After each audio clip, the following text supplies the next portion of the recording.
Vivemos uma era de transição espiritual sem precedentes. O século XXI trouxe consigo não apenas avanços científicos e tecnológicos, mas também um despertar coletivo.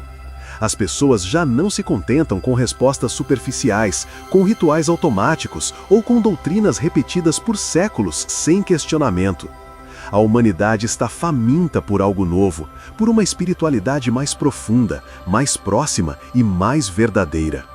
Nesse cenário de busca, surgem duas obras que, embora muito diferentes em sua origem, se tornaram faróis para aqueles que ousam atravessar o véu das crenças estabelecidas: o livro de Urântia e a série Operação Cavalo de Troia, escrita por J.J. Benítez.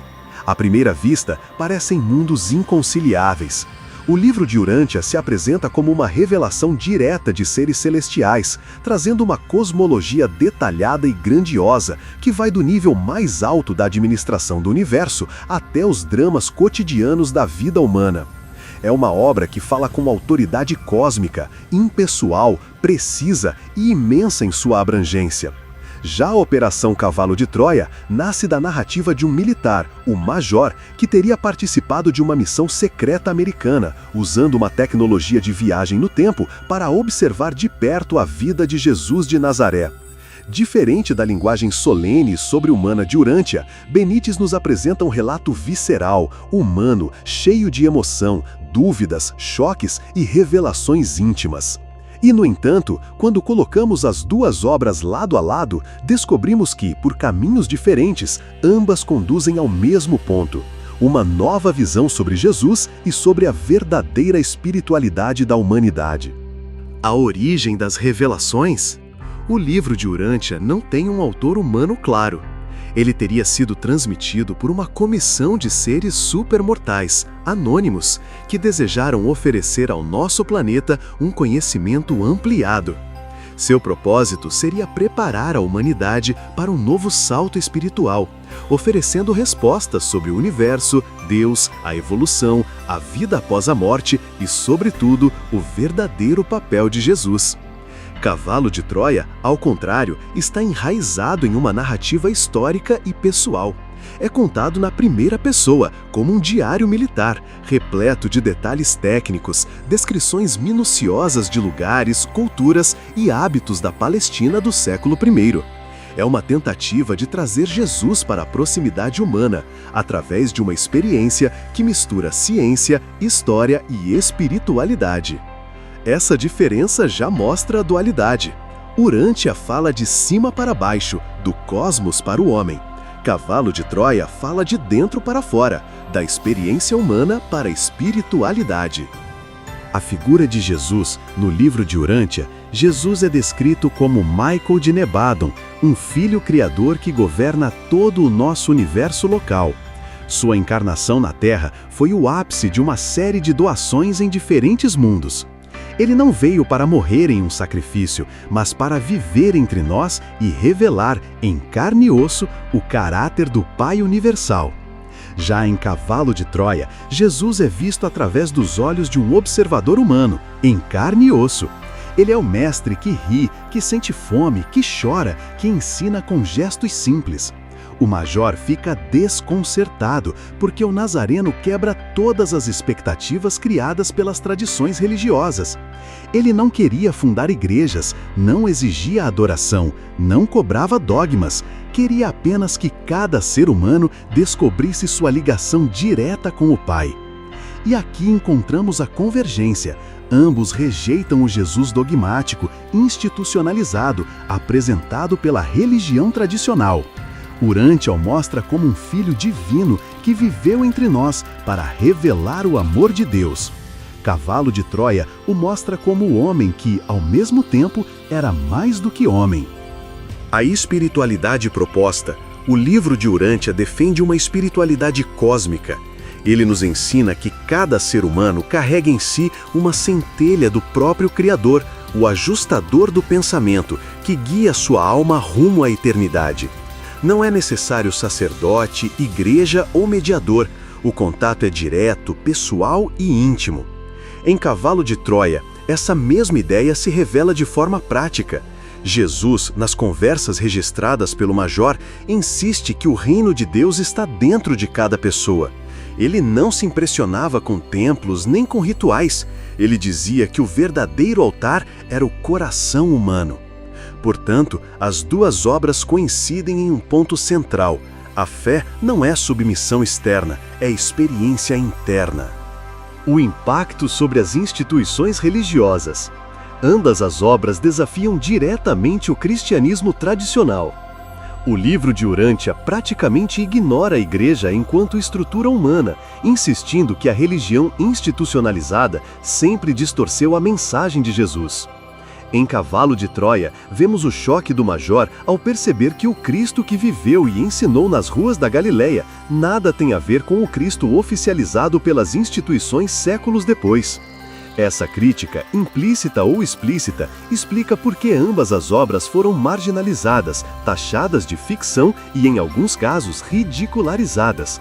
Elas ameaçam o poder de instituições que dependem do medo, da culpa e do controle para se manterem. Diferenças complementares. Mas é importante perceber também o que distingue essas duas obras. 1. O livro de Urântia é amplo, cósmico, quase impessoal. Sua linguagem pode parecer fria, mas sua força está na grandiosidade do quadro que traça. Uma visão do universo em que o ser humano tem um papel sagrado e eterno. 2. Cavalo de Troia é íntimo, humano, emocional. Sua força está na proximidade que nos dá com Jesus, como se estivéssemos caminhando ao seu lado. Se Urântia nos oferece as coordenadas do mapa espiritual, Cavalo de Troia nos coloca dentro da jornada, sentindo cada passo do caminho. A convergência essencial. No fim, ambos chegam ao mesmo ponto. Jesus não é um Deus distante que exige sacrifício, mas um irmão que mostra o caminho. A verdadeira religião não é um sistema externo, mas uma experiência pessoal com o Pai. O homem não é um pecador perdido, mas um ser em evolução, habitado pelo divino. Urântia mostra isso com a grandiosidade de um universo inteiro. Cavalo de Troia mostra isso com a intimidade de uma vida humana. E quando unimos as duas perspectivas, percebemos que ambas são necessárias. Precisamos da visão cósmica e também da proximidade humana. Essas duas obras são como dois espelhos voltados para a mesma luz. Uma revela a dimensão infinita do universo e do plano divino. A outra revela a dimensão íntima, concreta, humana dessa mesma verdade. Juntas, elas desmontam os alicerces do medo e convidam cada leitor a despertar para a liberdade espiritual. E essa é talvez a razão pela qual, apesar de diferentes, se tornam complementares. Porque a grande mensagem é a mesma: o divino já habita em você, e Jesus veio apenas para lembrá-lo disso. O que vimos até aqui é apenas a superfície de um oceano muito mais profundo. De um lado, uma revelação cósmica que nos apresenta uma visão grandiosa do universo e da verdadeira missão de Jesus. De outro, uma narrativa intensa e humana que nos aproxima do Mestre de Nazaré de um jeito desconcertante e transformador. E, no encontro desses dois caminhos, começamos a perceber algo poderoso: que a espiritualidade não está presa a dogmas, templos ou instituições, mas nasce dentro de cada ser humano, disposto a olhar para dentro e se conectar com o divino. Mas ainda há muito mais a ser explorado. O livro de Urântia não se limita a falar de Jesus. Ele nos mostra o destino eterno das almas, a vastidão da criação e o amor incompreensível do Pai Universal. Já Cavalo de Troia nos coloca frente a frente com a dor, as dúvidas e as revelações de um observador moderno que viu com os próprios olhos a grandeza de Cristo. E é justamente essa dimensão mais profunda que vamos explorar na segunda parte desta jornada. Vamos mergulhar na cosmologia impressionante de Urântia, no conceito revolucionário de que a morte é apenas uma transição e que cada ser humano carrega dentro de si uma centelha divina.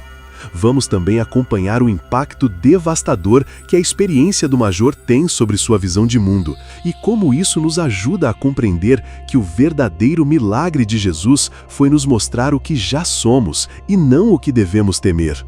Portanto, se este primeiro capítulo lhe despertou curiosidade, prepare-se para o próximo. O que vem adiante é ainda mais desafiador, ainda mais inspirador e, acima de tudo, libertador. Não se trata apenas de livros, trata-se de um chamado à consciência, à liberdade e à redescoberta do Cristo vivo, não o das igrejas, mas o da verdade interior. Nos vemos na parte 2 desta jornada e lembre-se, toda vez que você busca a verdade, o universo inteiro conspira para que você a encontre.